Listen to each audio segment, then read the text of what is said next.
the woman was shocked to find her daughter sitting next to the altar dedicated to the sea god. It turns out that to become a sea woman, one must go through this ritual. As a mother, she was also supposed to pray for her daughter's safety, but in her anger, she forcefully flipped over the offerings, because every time someone goes into the sea to fish, it's a dangerous risk. One could go out and never come back, and her daughter is only 5 years old. Her mother-in-law was traditional and old-fashioned, disapproving of her having a daughter. Every day, she threw red beans on her, hoping she would have a son next. She wasn't even allowed to interact with her daughter at home, and during meals, they had to be separated from her husband. The old toy car she borrowed from the neighbors for her daughter was even thrown out as junk by her mother-in-law. Luckily, her husband quickly bought a new toy car for their daughter, and during dinner, he deliberately squeezed over to her table to give them extra peas. Though life was hard, it didn't feel as difficult with her husband by her side. She thought life would continue like this, but unexpectedly, her mother-in-law and grandmother crossed a line. They planned to train her 5-year-old daughter to become a sea woman. Her own mother had relied on the sea for a living,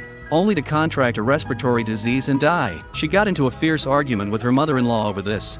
The result was that her mother-in-law slapped her across the face and insulted her, saying that she and her mother were both ungrateful, worthless slaves. At that moment, Kwon-ji came home. After hearing the situation, he angrily blamed his mother and grandmother, saying that his wife was not there to be a slave. Then, he took his wife and daughter and moved out. But soon, they were struggling to pay the rent. Unexpectedly, someone helped them pay 3 months' worth of rent. That night, she tried to figure out who had helped them, but couldn't come up with an answer. Soon, life improved a little, and they even had some spare change to buy their daughter some candy. However, she quickly noticed that Kwon-ji went to work before dawn every day, and his body was covered with more and more injuries. She asked him what he was doing. Kwon-ji simply said he had hurt himself while fishing at sea. But soon, not only was his hand injured, but even his neck and feet had wounds. Every day, he came home so exhausted that he often fell asleep without eating dinner. She found out that the rent was secretly paid by her husband, and his boss turned out to be her former arranged marriage partner. To support the family,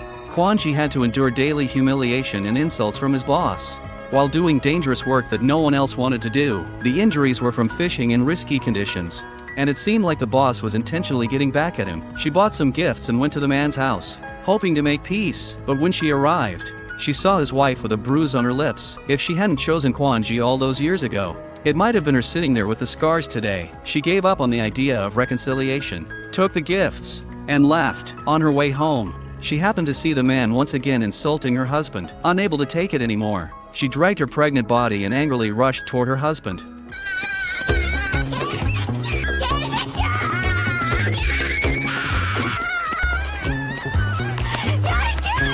Just like she did when she was young.